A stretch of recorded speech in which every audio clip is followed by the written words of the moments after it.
Des mouvements de l'Azawad refusent de signer l'accord d'Alger en l'état. C'est ce qui ressort d'un communiqué de presse de la CEMA, les détails dès le début de ce journal. Dans l'actualité internationale, c'est officiel, Hillary Clinton se lance dans la course à la Maison-Blanche. Elle a annoncé sa candidature hier sur son site internet. Au Gabon, l'actualité est dominée par la mort de l'opposant André Mba Obam. Le fondateur du parti L'Union nationale assure le décryptage de toute l'actualité internationale dans ces 13 heures. Notre page culture est essentiellement consacrée à la sortie officielle de l'album Freedom Oyeya de l'artiste Déné Issei Béré. Dado Numoko nous fait découvrir ses nouvelles opus. Et puis enfin sport, le championnat national de Ligue 1 Orange a pris fin hier. C'est le stade malien de Bamako qui est à la tête avec 25 points, à retrouver les autres résultats en fin d'édition.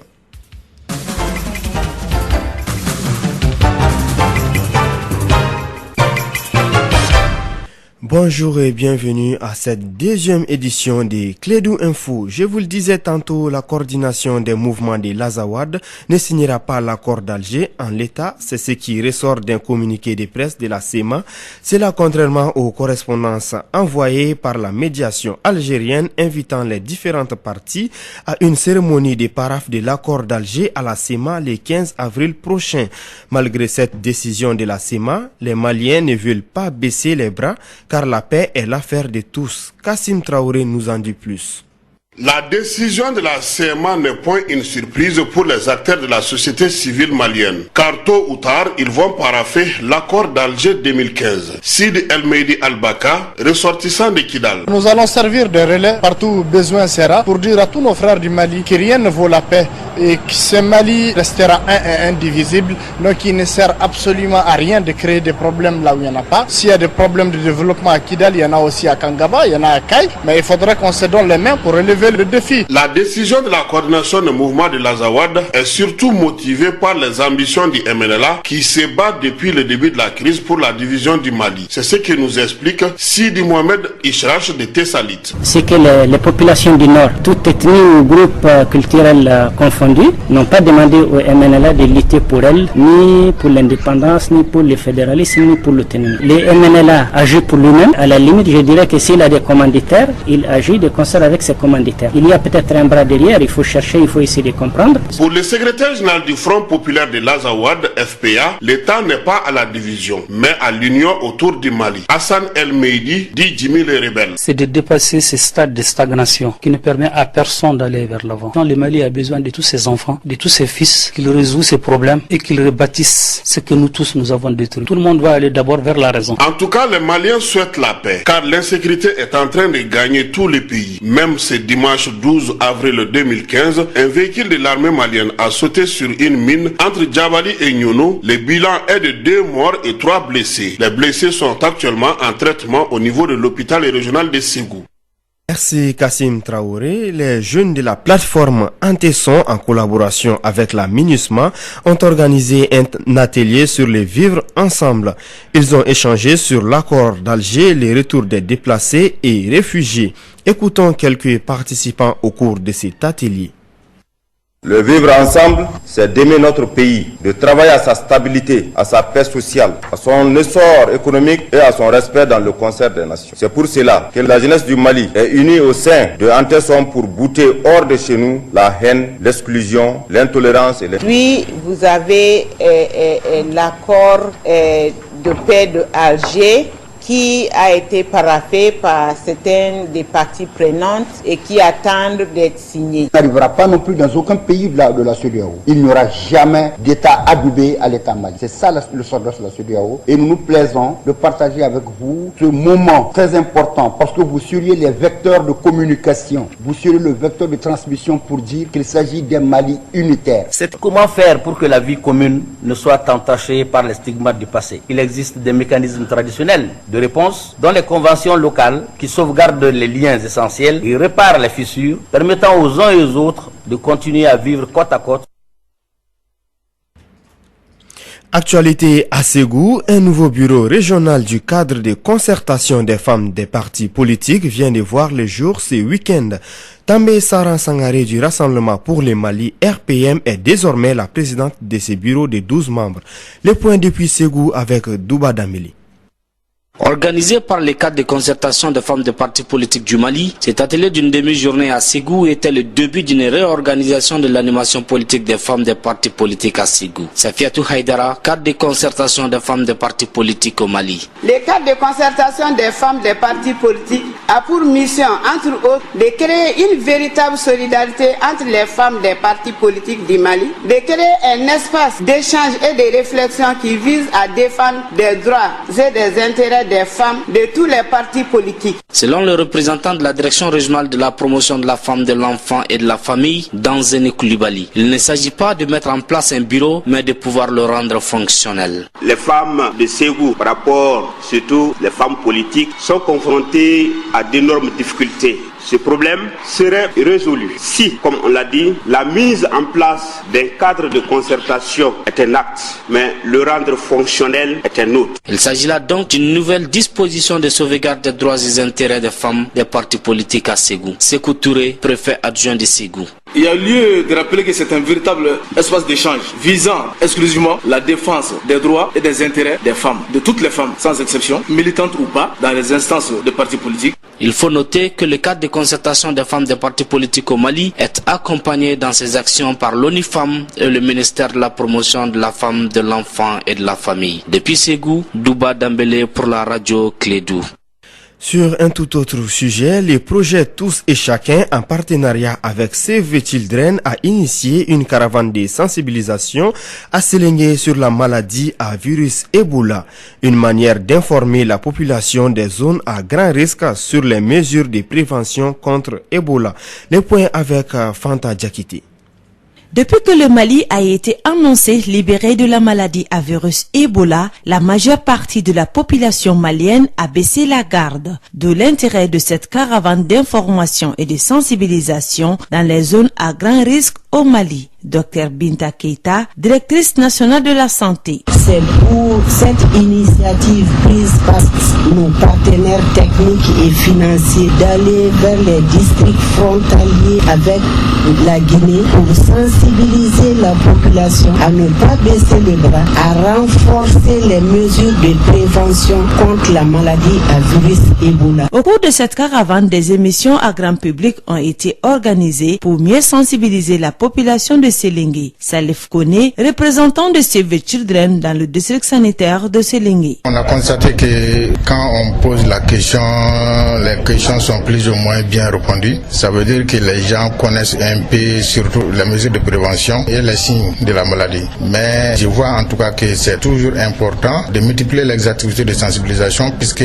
aucune personne n'a presque répondu à toutes les questions comme nous voulons. Donc ça veut dire que la connaissance est là, mais il faut approfondir davantage. Le choix de la zone de Séléngué n'est pas un hasard, car la frontière avec la Guinée ne dépasse pas 45 km. Fofana Moulobali Diallo, présidente du club de soutien à la campagne Tous et Chacun. Nous savons tous que dans le Mali, la région de Sigassou fait frontière avec la Guinée. Il s'agit surtout de Séléngué et de Yanfoula. Ce sont les populations les plus proches de la frontière guinéenne. Donc c'est ce qui nous a poussé à faire cette sensibilisation pour toujours conscientiser cette population, qu'ils sachent que vraiment l'Ebola s'est endormi au Mali et on ne veut plus que ça se réveille. Cette caravane était soutenue par des partenaires techniques et financiers comme Save the Children et World Vision. Éducation dans cette édition, droits et devoirs de l'élève, c'est le thème d'une conférence débat organisée le samedi dernier par les élèves du lycée moderne La Colombe de Lafiabougou Koda. Cette conférence visait à sensibiliser les élèves à prendre conscience sur les devoirs et sur les droits et devoirs. Aminata Diallo a suivi cette conférence pour Clédou Info. Elle avait surtout pour objectif de sensibiliser les élèves à prendre conscience sur ce que leurs droits et devoirs. Oumar Diko, élève du lycée La Colombe et président du comité d'organisation. Suite aux différents problèmes que connaît le système éducatif malien, nous avons décidé d'élaborer cette conférence qui a pour thème droit et devoir d'un élève. Donc maintenant, le but même c'est de quoi? Le but même c'est la révalorisation de l'éducation malienne. Révaloriser l'éducation malienne. Tout droit est accompagné d'un devoir selon le conférencier Mohamed Batili, juriste de formation et de profession. Que chaque citoyen malien en âge d'apprendre doit apprendre, que l'État doit l'aider à apprendre, doit lui donner les conditions pour apprendre, en recrutant des enseignants, en créant des écoles, en dotant les laboratoires de matériel, les bibliothèques, en équipant les bibliothèques et en permettant l'accès à l'Internet. Ça, c'est les obligations qui pèsent sur l'État et qui sont les droits des élèves. Mais aussi qu'ils ont le devoir en retour aussi, et vraiment de sortir spécialisés, de sortir bien formés et bien éduqués. Selon Cheikh Alpha Yaya Ama, président de l'association des jeunes leaders pour la révalorisation de l'éducation malienne, cette conférence conscientisera beaucoup d'élèves. À travers cette conférence, beaucoup d'autres vont en tirer des leçons et eux aussi en leur tour, ils vont organiser ce genre de conférences qui instruisent, qui sensibilisent et qui conscientisent pour le bon fonctionnement de l'école et surtout pour améliorer l'éducation en tant que telle. L'éducation et l'instruction sont des droits et obligations en République du Mali, selon l'article 18 de la Constitution malienne.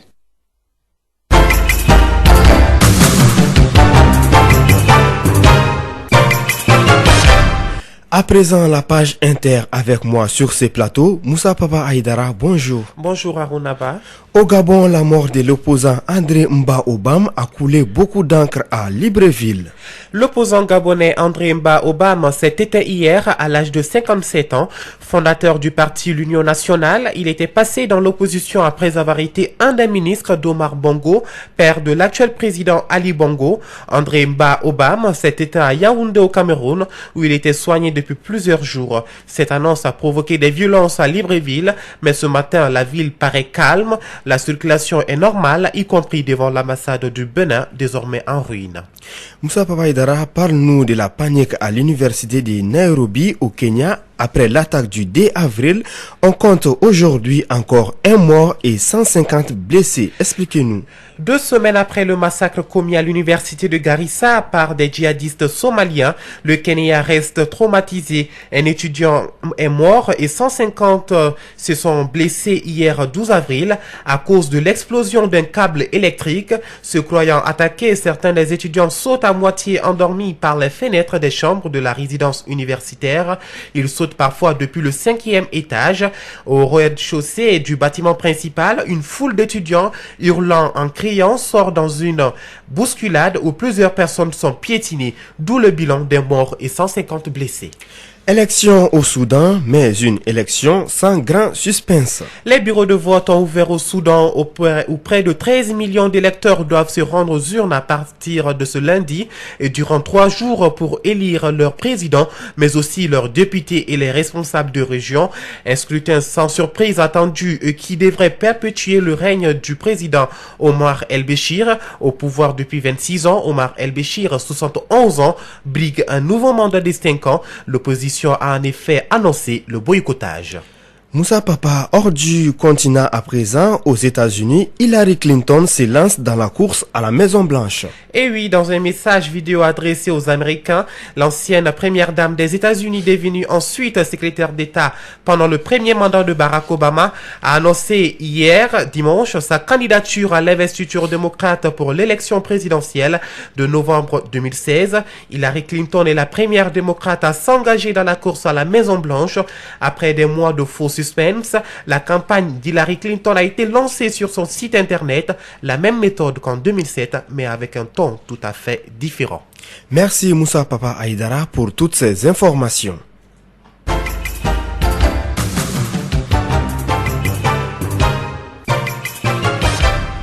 Parlons de culture à présent. Déné Issebéré est une artiste chanteuse qui revient sur la scène musicale avec son 3e album Freedom Oyeya, un nouvel opus où elle fait un jeu de mots entre l'anglais et le dogon. Pour la sortie officielle de l'album le samedi dernier, la chanteuse a donné une conférence de presse à l'Institut français du Mali. Dadon Moko, compte rendu.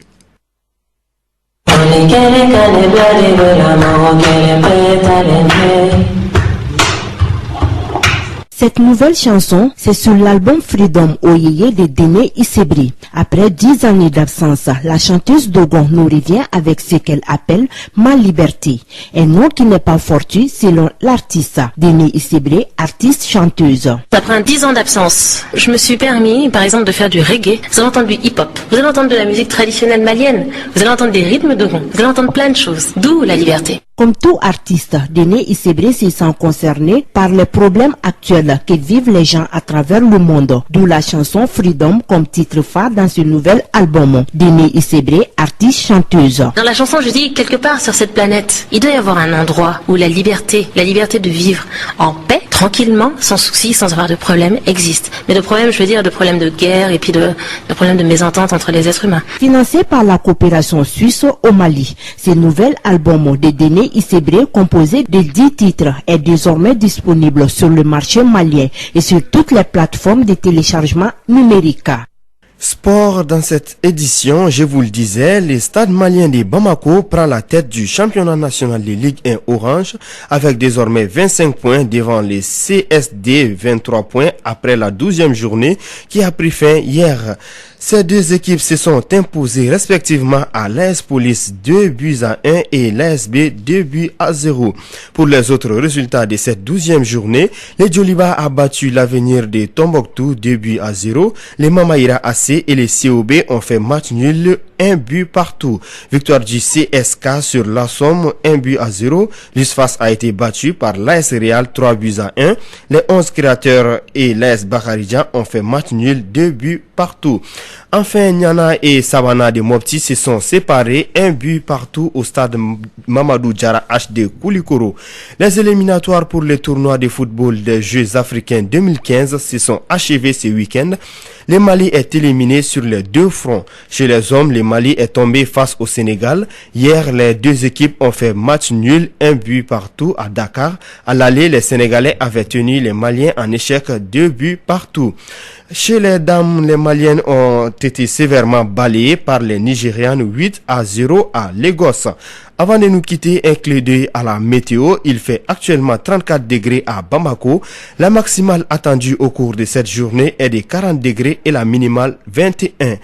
Et c'est tout pour cette édition, la deuxième des Clédou Info. Merci à vous de l'avoir suivi. À la présentation, Arunaba, mise en onde, Aboutouri.